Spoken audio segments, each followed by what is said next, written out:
welcome to the UNICEF team.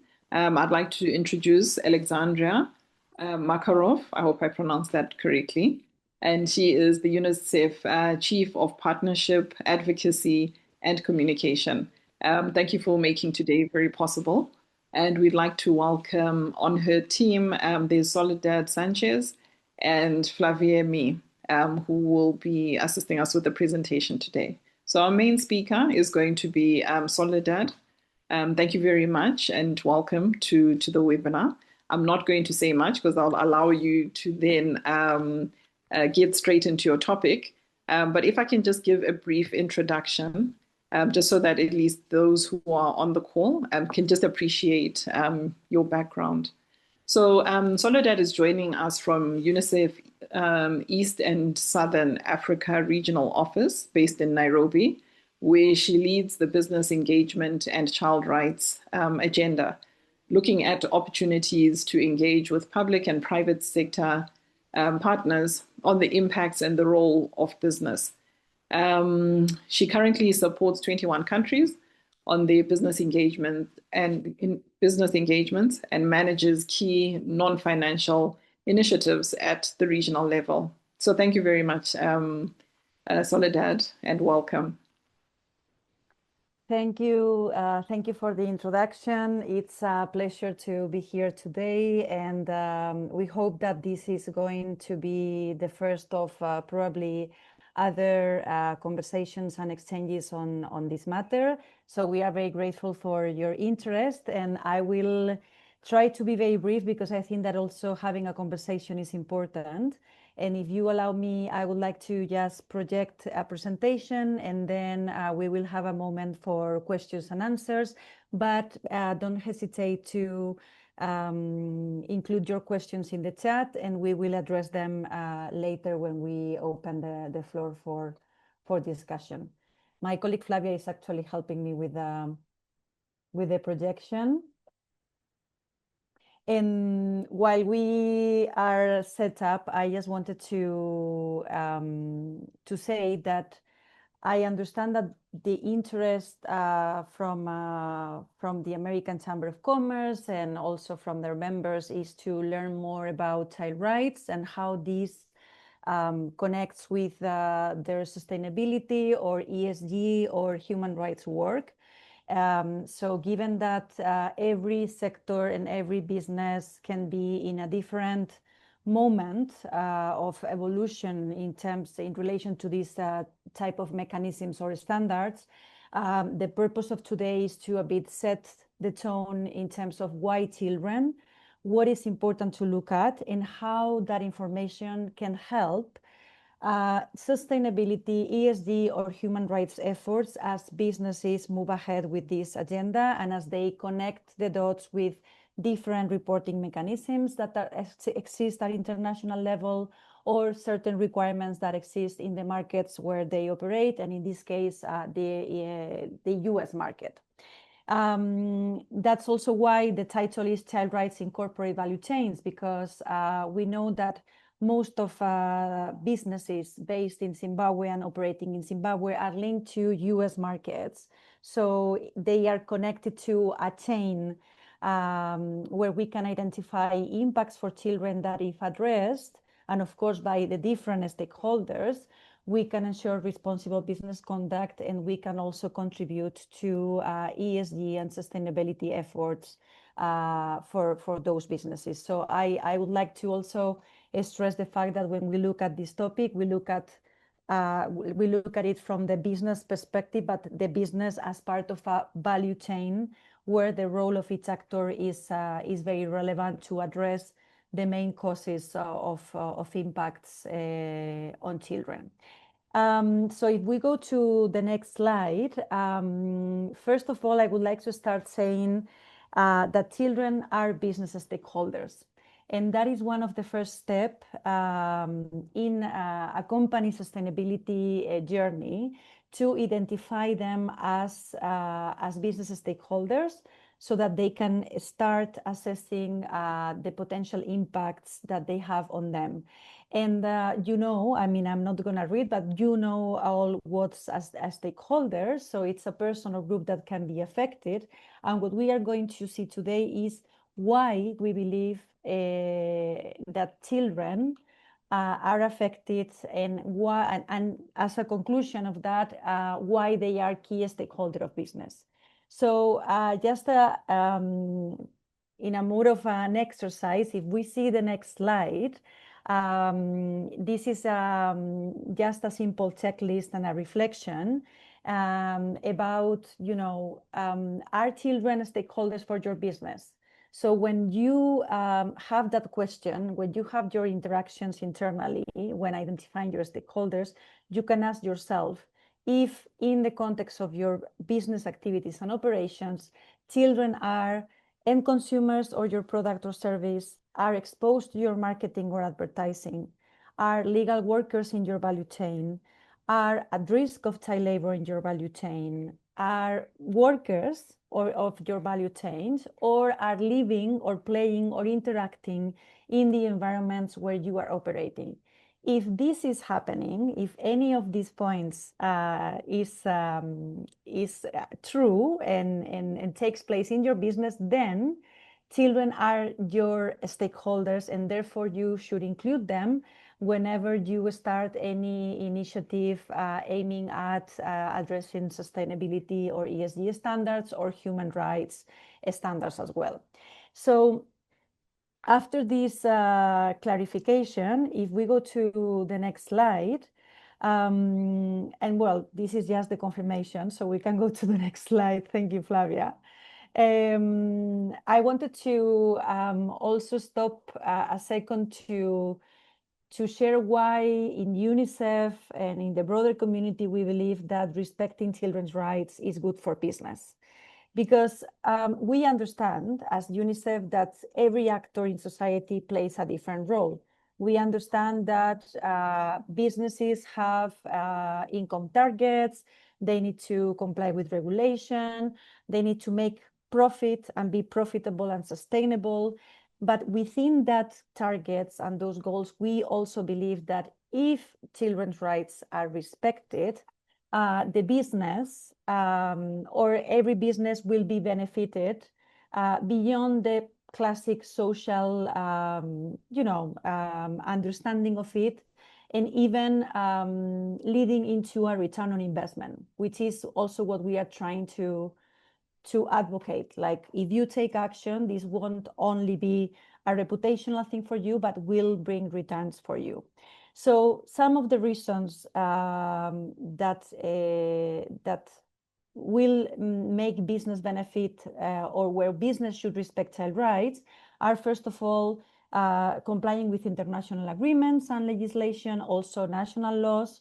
Also, sometimes we operate in areas where there is certain government pressure around standards. Also, we have the public opinion, stakeholder pressure. We have civil society, NGOs, academia, also influencing certain discussions. Of course, reputation, the moment, and we see this coming more and more, that everything is public today, and the more responsible business are, the better for their business, for their credibility, and for their access to not only profit, but also investments. It's a cost-saving measure because also we are seeing that there are increasingly, there is an increasing number of complaints and campaigns and initiatives to request for remedy. And if businesses are not ready, this is a massive cost for the company. Whereas if there is a plan, if there is an action, if there is a commitment, businesses can continue their operations and save costs. Of course, this is very attractive for investors, and this applies to also not only the ESG different frameworks that exist globally, but also some trade regulations, such as in the European Union or in the US, where there are certain, areas or sectors that are looking at these topics as critical ones to make business. Of course, the social license to operate, and we see this especially with the mining sector.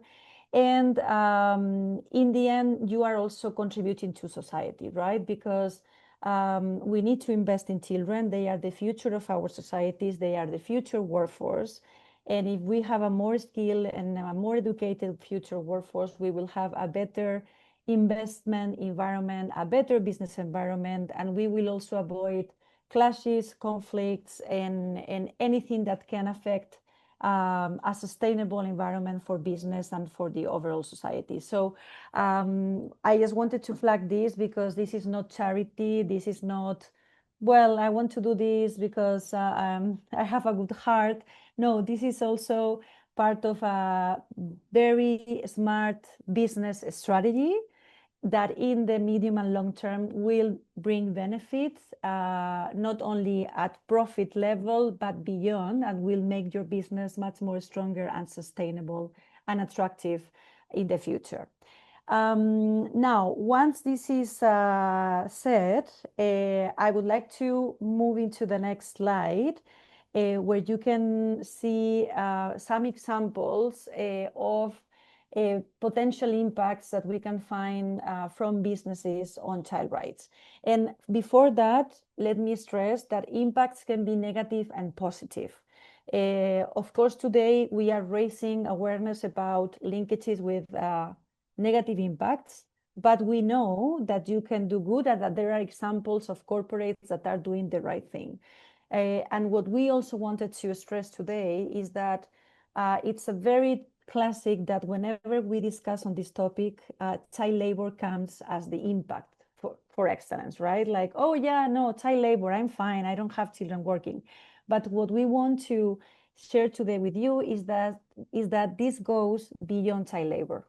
And there are many impacts that are overlooked because of a lack of understanding of what we call the life cycle of a child, where the moment we impact caregivers, mothers, workers, we are impacting children.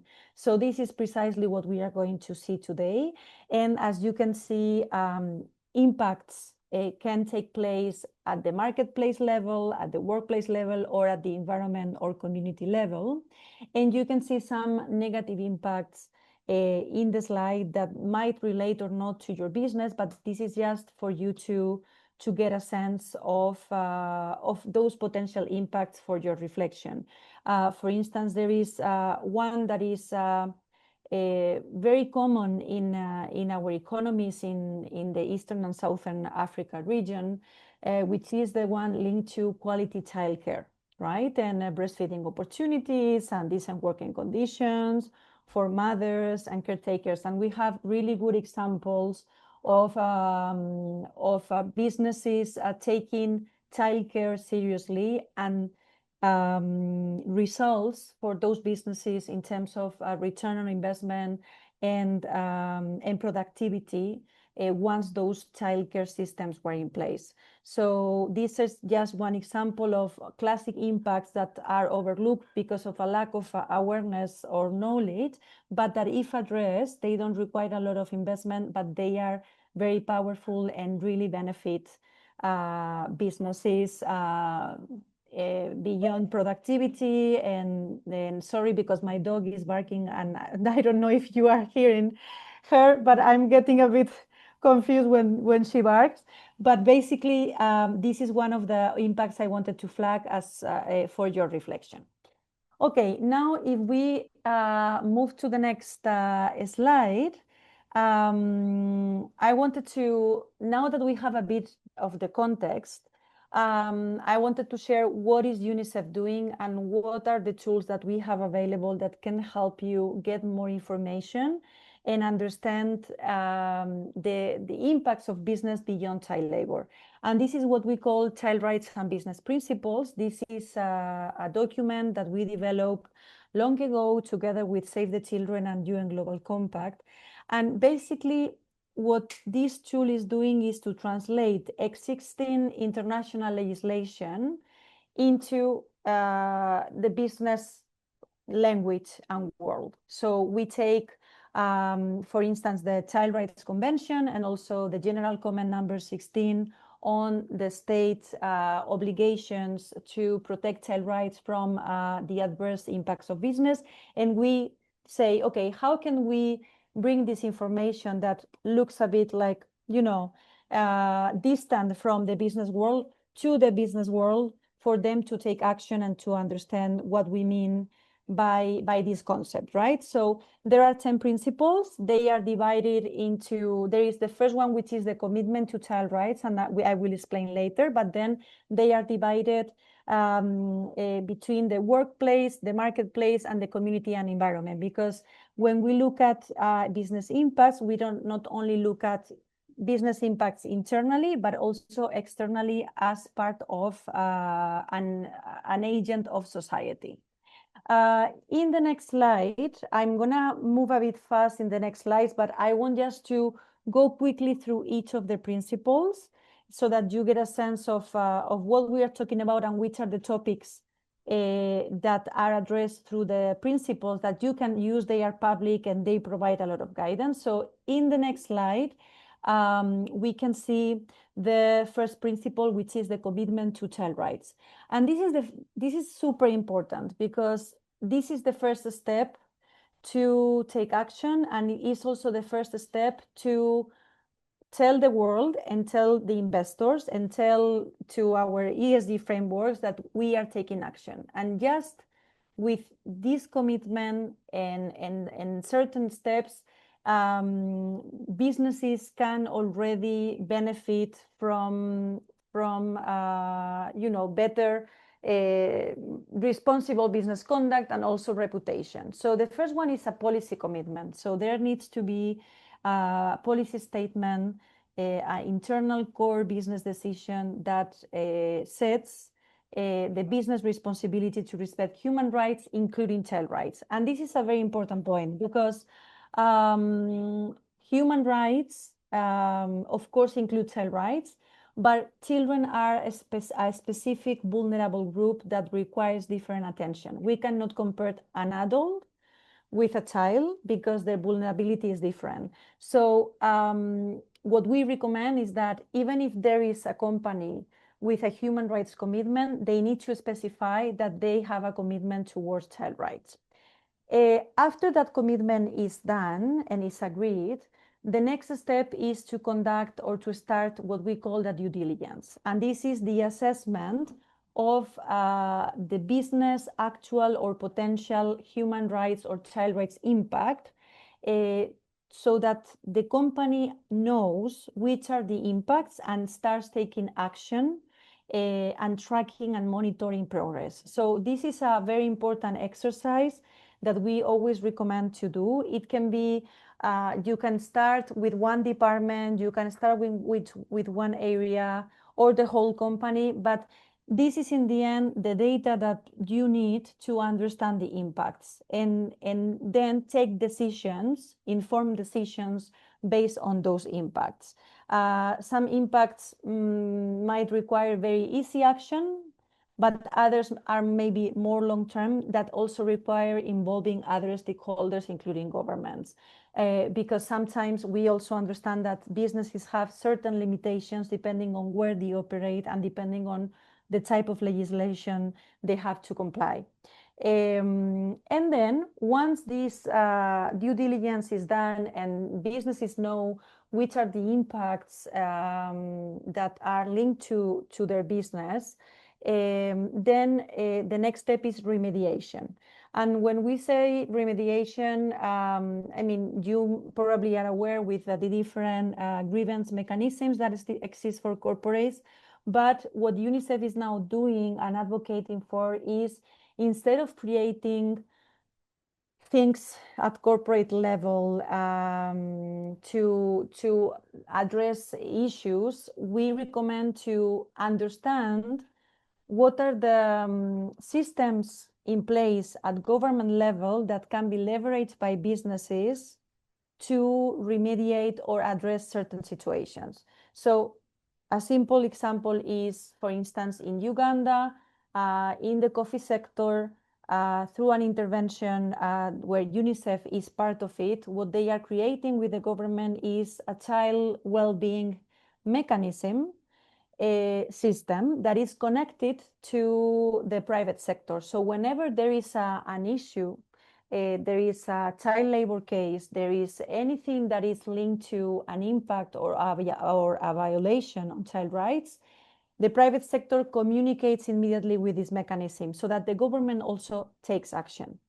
Because when we have real issues and real violations, the responsibility goes beyond the corporates.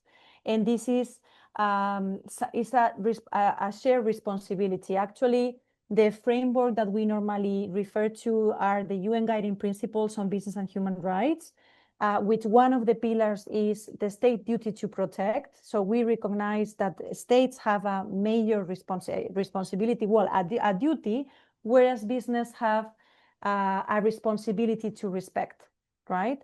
So this is a bit of a nuance that that sets the role of every actor. And the third pillar, after the state duty to protect, corporate responsibility to respect, is remediation. And it's in remediation where both government and corporates collaborate. So our recommendation for those willing to explore this is to avoid inventing new things, but rather understanding what are the mechanisms in place that can be leveraged and where you can connect the dots with government action, so that instead of tiny actions here and there, we can strengthen systems, right? And government can take also the responsibility for what is happening in their countries. Then I would like to go through the different principles. In the next slide, I'm not going to stop there because you have the text there. I'm not going to read it, but basically there are three main principles at the workplace level, which is the elimination of child labor, decent work for young workers, parents and caregivers, and protection and safety of children. I think that there's no need to explain, but basically this is an example of why child labor is not the only impact that we can imagine when thinking about children. So the moment that we are working with young people, the moment that we are hiring women or men, caregivers in general, we are directly or indirectly impacting children. So decent working conditions, breastfeeding opportunities, flexible hours, or whatever makes the working environment more respectful will benefit children, and therefore you can argue that you are taking action towards child rights respect and protection. In terms of protection and safety of children, these depend on the context. Sometimes we have cases of businesses operating in areas of conflict. So this is also looking at, what can I do to ensure protection and safety of children in my operations, because some of the operations might be risky. You might have young workers working in what we call hazardous work. So these are the three principles to consider when it comes to the workplace.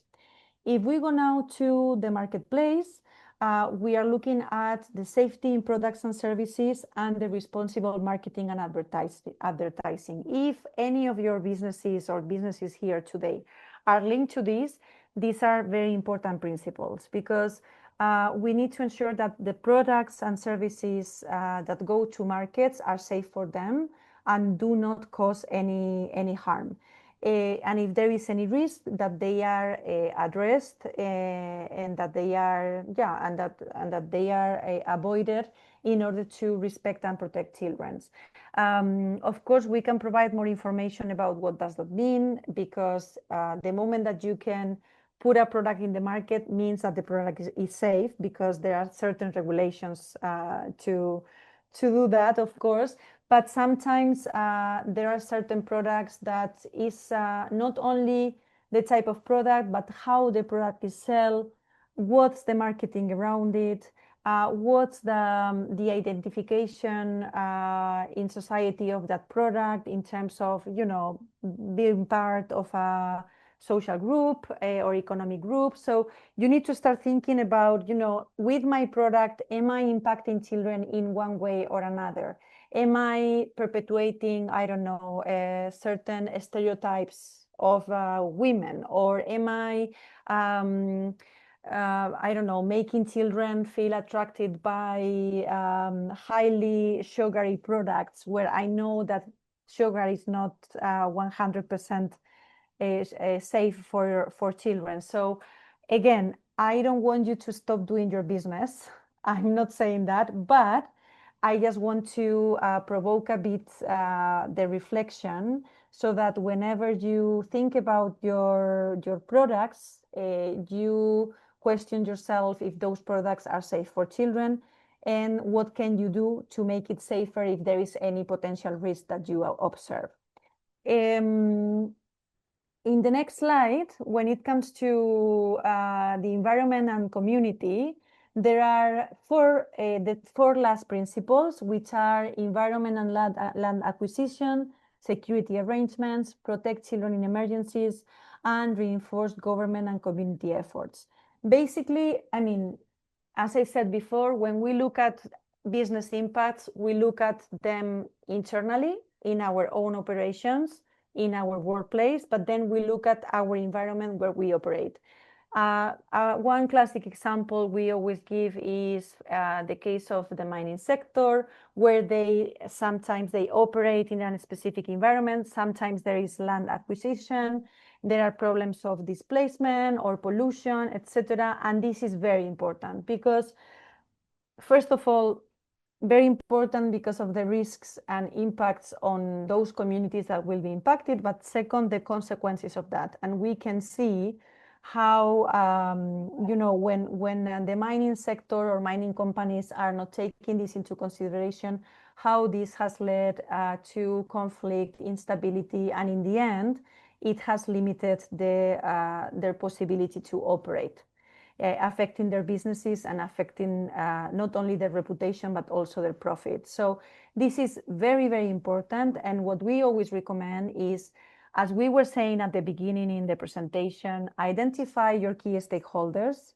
including children, and have consultations, transparent and open consultations about what's going to happen, what's the type of business, what's the plan, are there opportunities for them, what are you going to do if there is any displacement, and how are you managing your waste or your pollution, etc. Because if you just go, and again, going back to the basics, if you are operating, it's because you are allowed to operate by the government, right?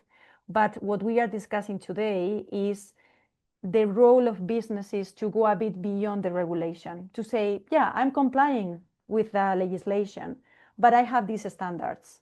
Because maybe I'm an American business headquartered in the US, but with operations in Zimbabwe, and my standards are different, right? Or because the different reasons, but we also encourage you to go a bit beyond whenever you can, because this will benefit your businesses 100%. So the moment you get a license to operate, that doesn't mean that you are doing everything right. And that's why we encourage you to take a step further to become champions and to elevate the standards so that you can influence other players in your industry. The rest of principles, security arrangements, protect children in emergencies, you have examples there, you have the definitions there, and I think that they are self-explanatory, but I want to also stop in the principle number 9 on protecting children in emergencies, because whenever there is an emergency, we also believe that corporates and companies have a role to play. Whether it is to allow channels of communication to reach people, whether it is to offer, facilities, to have in place certain mechanisms to react quickly to a potential natural disaster. And we believe that there is a critical role for businesses to play in this area. And in our countries, in the region, including in Zimbabwe, we are facing emergencies. So this is also, a call for you today to reflect on what can you do in the context of emergencies. How can you be better prepared, not only to respond as business, but also to protect the environment where you are operating, so that we can minimize the impacts of certain risks and consequences of those events. And yeah, I'm going to stop here when it comes to the child rights and business principles. As I said at the beginning of the presentation, I highly recommend that you take a look at them and that you reflect how you can bring those principles to your business, and how by bringing those, this can help you to report on your different frameworks if you are using them, or help you in your human rights efforts if you are also taking that direction. This slide that we have now in the screen is just to summarize or to make things much more practical, right? So we've been discussing on the principles, on the areas to look at, and why children are business key stakeholders. But then how we do this is what we call the UNICEF 5-step framework. That is very similar to other processes such as due diligence, etc. But basically, this is the roadmap for you to begin integrating child rights into core business activities, decisions, and relationships. So as I said, we start with the policy commitment, then we move into assessing impacts. And once those impacts are identified, you prioritize them and you start integrating them as action that you will track and monitor and report on that. And also you will have your systems in place for remedy in case anything happens. So this is the best way to approach this topic. And by doing that, again, you will be able to report to your different business stakeholders, to your investors, to your frameworks about what are the measures that you are taking on the human rights or on the social angle, right, of certain frameworks. So yeah, I just wanted to share these 5 steps because I think that they are super useful. And being the policy commitment the first and most important one, because having the buy-in from senior management is critical. And now that we have covered this, I would like to stop a bit to share about what I have mentioned at the very beginning, which is the fact that your businesses are part of a value chain, probably. So you are not alone. You are part of a chain of actions or a chain of sectors where there are different impacts. And this is super important because we are now in a moment of different regulations. It's true that most of the regulations are coming from the European Union in terms of corporate sustainability due diligence, in terms of reporting. So it will also depend on the type of regulations in the US.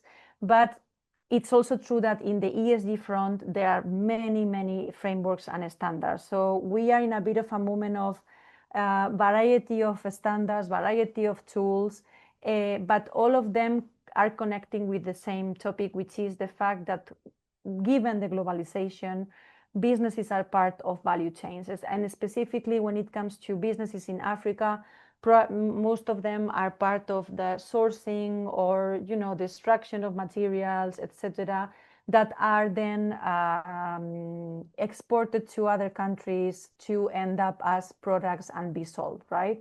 So what we wanted to stress here today is also that the business impacts on children should be considered throughout the full value chain.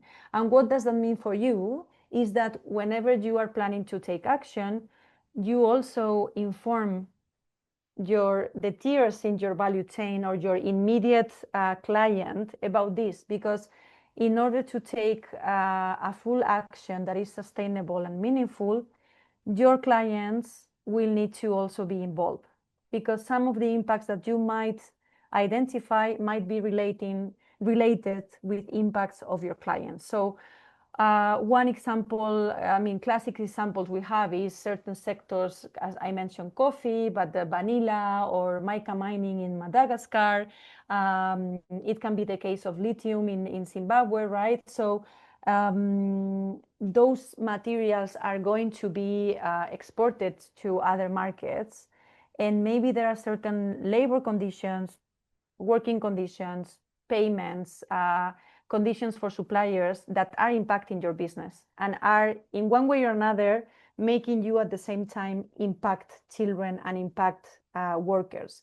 So that's why you need to connect the dots and bring everyone together. I'm not saying you bring the headquarter company in Europe or in the US, but your immediate clients that are fully connected to your business and that will probably have also a responsibility there or a role to play. So I know that this can sound a bit difficult, but we have more and more examples of joint collaboration and work on this, and how businesses operating, let's say, in the first tier of the value chain, how are they, sending those messages and sharing examples of what's happening at that level and how there is reaction from clients and other stakeholders, because there is an interest also for them to continue with these markets and with these trade relations. So in the end, it's a win-win decision and action. In the next slide, I think it's, again, there is a lot of text. You probably cannot read it now, but you will be able to read it. I just wanted to give you examples of these value chains because maybe it connects with your businesses, right? So from the sourcing of materials from communities where you have even informal settings to the marketing and advertising of a product, you can be at some point here, and you will see in the slide that there are some ideas and recommendations of areas that you might want to look at as part of a specific moment of the corporate value chain. So this is just a very visual slide to present this idea of corporate value chains for you to see if you identify yourself there, and to start being more familiar with certain actions or questions that you have to make to your own business when assessing impacts on children. I'm not aware of the type of businesses that we have today in the meeting, but what we normally see in our countries is that we have a lot of businesses working in the agriculture sector, in the mining sector, infrastructure, also logistics. So maybe you are part of those sectors. Maybe you are in also some sales sector. But this is just to say that if you need extra guidance, we can definitely provide guidance depending on your sector.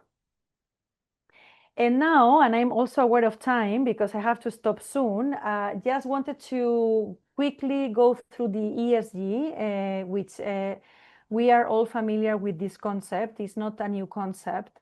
And we know that, and please, if we can move to the next slide, we know that ESG, well, they respond to environment, social, and governance, and they require certain actions from businesses to report on certain areas that go beyond financial areas, because at the very beginning, when this started, it was more looking at financial materiality, as they call, but then they included the environment and the social component. Being the S of social, one of the, let's say, one of the left behind components that is gaining traction, but it's still, we are still far from reaching the objectives of the S.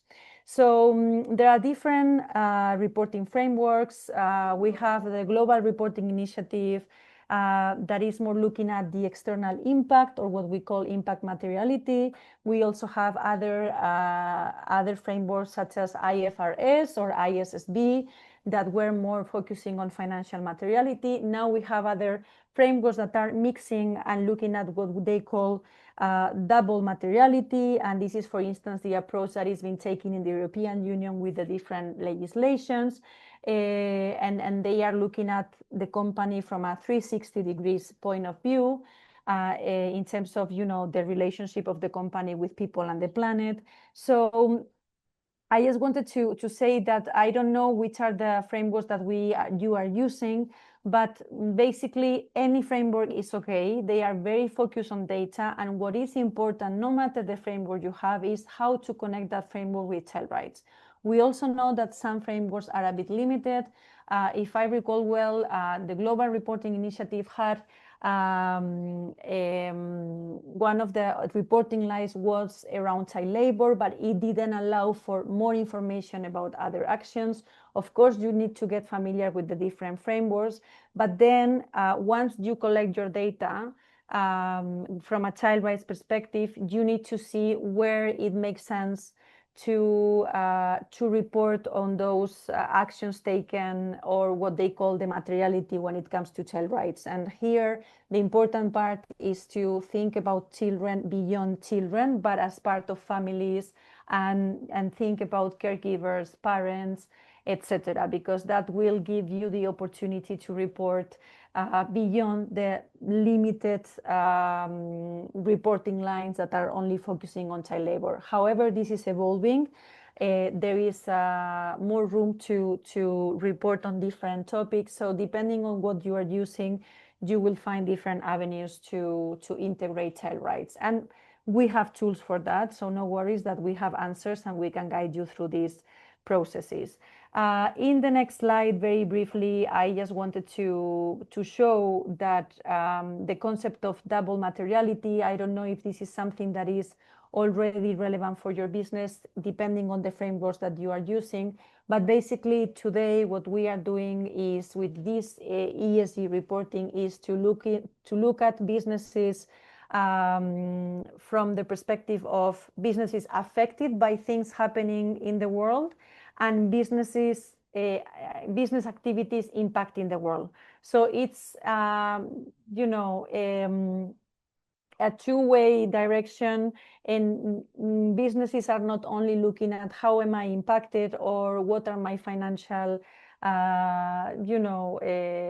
my financial status and how I'm contributing to society, but also how certain elements in the environment are also impacting my business. And the case, for instance, is climate change. This is a very good example, because with climate change, we can have a company impacting climate change through greenhouse emissions, but also we can have a company being impacted by climate change and global warming that is impacting their supply chain, or is damaging their facilities, or there is increased regulation on climate change for that company that needs to be included, and the company needs to invest to adjust. So this is just to tell you that what is happening now, and what we are also encouraging businesses to do, is to look at this double materiality, because it's much more comprehensive, and helps also and will help you also report on the existing and upcoming ESG frameworks. Just to finalize by saying that materiality, in the event that you are not so familiar with this concept, this refers to the significance or relevance of a sustainability issue to a company or organization. And it's very, very useful, because it will help you to look at your impacts and risks from different angles. And then it will help you also to ensure that your strategies align with those impacts that you are willing to address, to create the most value for your business. So if well done, this is a very powerful exercise that will, as I said at the beginning, provide benefits, return on investment, and will make your business much more sustainable, and not to mention reputation and brand and productivity benefits that are also there. And just to finish, and sorry I took extra 5 minutes, just to say that we have tools and we have evidence that we will be very happy to share. We will be sharing the presentation. We will be sharing certain links to our guidance, because we have the tools that you can use. They are public, to actually see how to integrate child rights in the work that you are doing in the sustainability or human rights front. And one of them is very specific on ESG, and this is a tool for investors on integrating child rights into ESG assessment. But even if you are not purely investors, it also helps you. And we are producing a lot of materials on this because it's becoming a more relevant topic for the countries also in Africa. So you will be also receiving more information as we move ahead. And I'm going to stop here. I just hope that this was useful, clear, and at least a bit provocative for reflection. And now over to you for questions or comments or reflections. Thank you very much. Thank you so much for that very insightful presentation. I think there were a lot of angles which I hadn't thought about, which I was not very, conscious about. We always think about, there shouldn't be child labor, and it's always around, involving, around how do you get from just talking about child labor to those that are going to impact children's lives. So I think it was very important for us to have that discussion, and thank you for articulating it so well. If anybody's got any questions, feel free to either type them into the chat or you can put your hand up. You can raise your hand and then we can have questions for Soledad on her presentation. Maybe Duduzile, just building on what you were saying, also if there are any examples or, if there are any, examples from the people online that, things they have done around family-friendly policies or, improvements they have made in their business towards children. We can also, we'd be happy to listen some of the experiences of the people on the call. Okay, great. Thank you, Alessandra. Maybe while we're waiting for people to put their hands up, if I can just ask a question on the five-step framework. So when we're talking about ESG, so a lot of companies are now implementing strategies and plans, and we're now talking about some sort of an audit process or assurance that then comes with the ESG. So it's no longer about me saying that this is what I do. Somebody has to now come and actually verify and report to the public that this is what I'm actually doing. Would UNICEF, in addition to helping, providing the tools and the framework, would you also be in a position to certify or assess, people's progress and plans? This is a very good question. Thank you for that. In UNICEF, we can provide advice. We can be like guiding you or accompanying you throughout the process, but we cannot be the ones certifying or let's say doing the assessment for very different reasons. One is our impartiality, and we don't want, by doing that, we don't want to endorse any business, because we just provide information and we go with you, but that doesn't mean that maybe we are 100% aligned with the business that you are doing, right? So in order to protect also our impartiality, we don't take that step. But what we do is to provide all the tools, and we can be part of certain moments of this exercise to provide technical advice. So if you do stakeholder consultations, if you do focus group consultations, interviews, etc., or if you want to also bring other sectors of society, we can help with that to make the process as much rich as possible. In terms of certification, we don't give a certification as such, but what we recommend, for instance, is to join platforms that are aligned with our child rights and business principles that do that.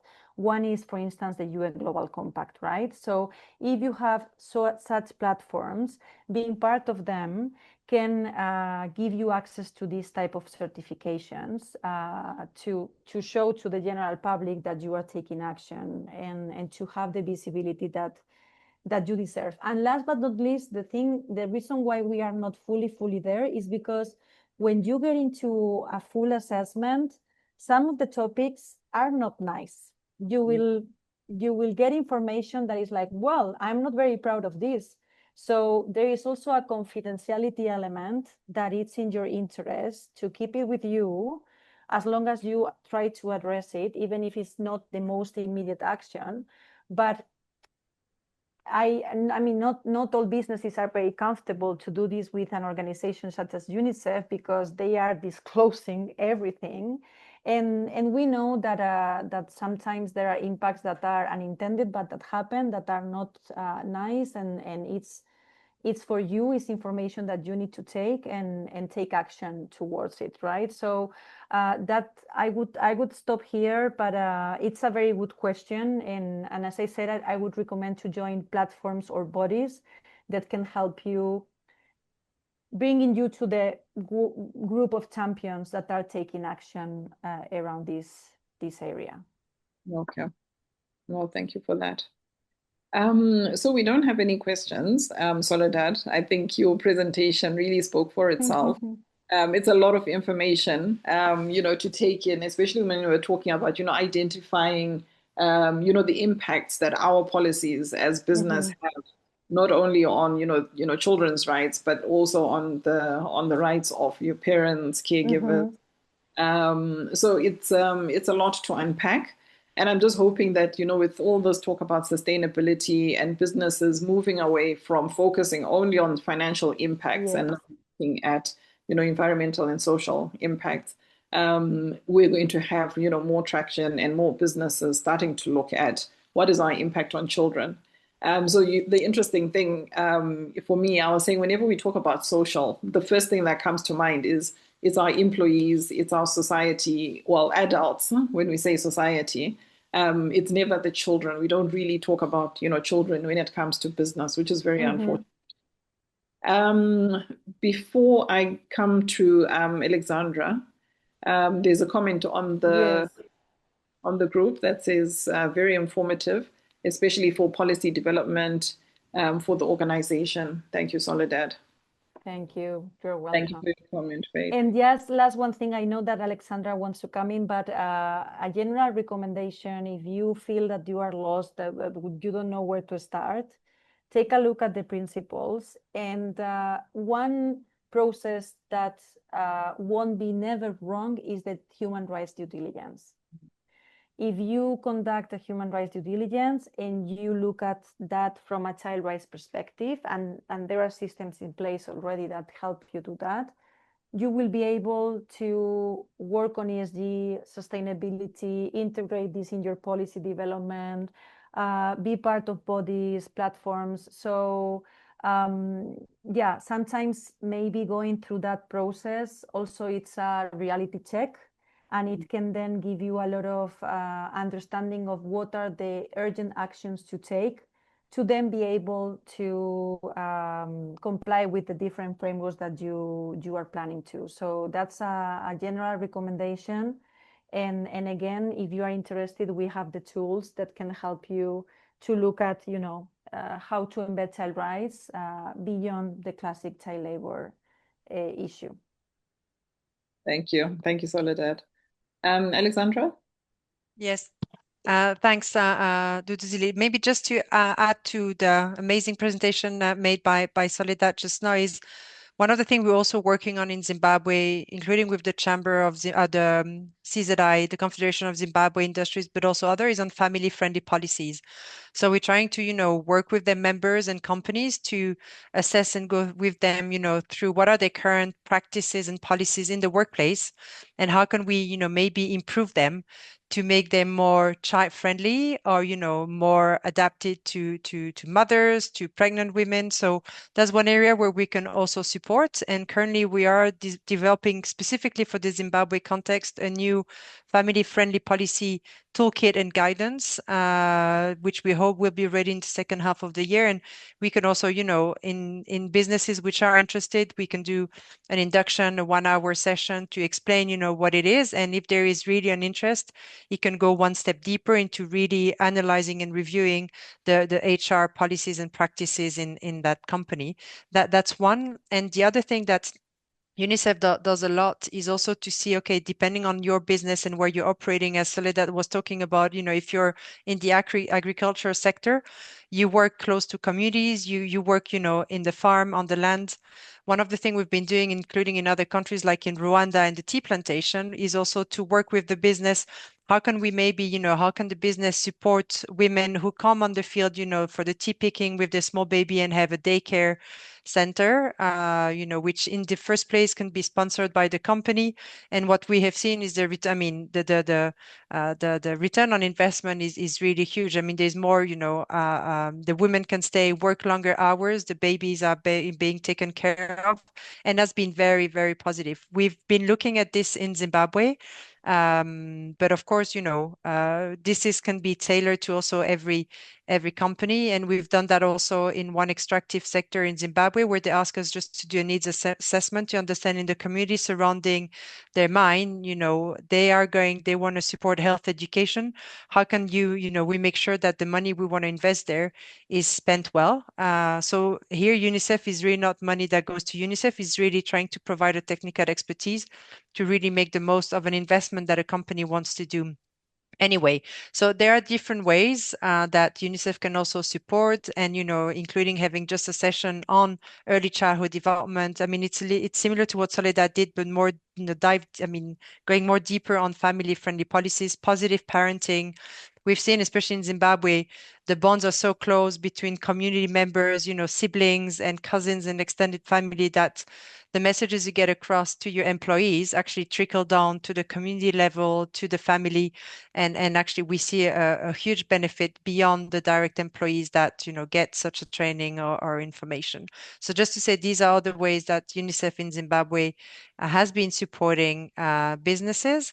And it's also the last thing I wanted to say is, Soledad talked about emergencies, and of course, how can companies support in times of emergencies, but it's also how can you support disseminating messages in times of emergencies. So for instance, you have a market and a platform, a reach to an audience that UNICEF doesn't necessarily have at hand. So we've been, for instance, working with Spar Supermarket and others to have them sharing in the supermarkets on their platform messages on cholera prevention.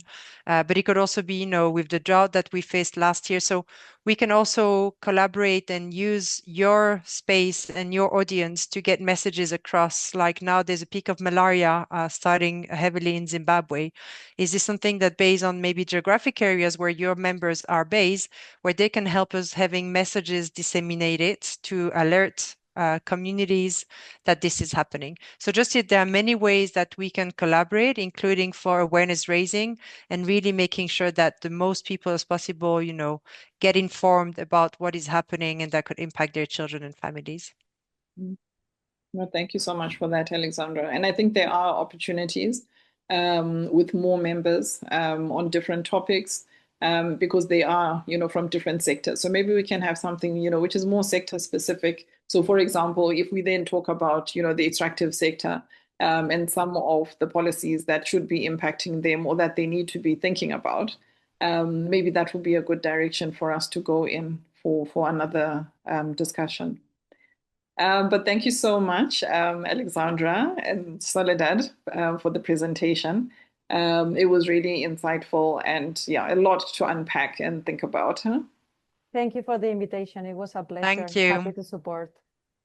Yeah, and thank you for all the participants who came on board. Thank you very much for taking time out of your busy schedules to be with us this afternoon. Thank you. Have a nice afternoon. Bye-bye. Thank you. Bye-bye. Bye. Thank you, Chair. Bye. Bye.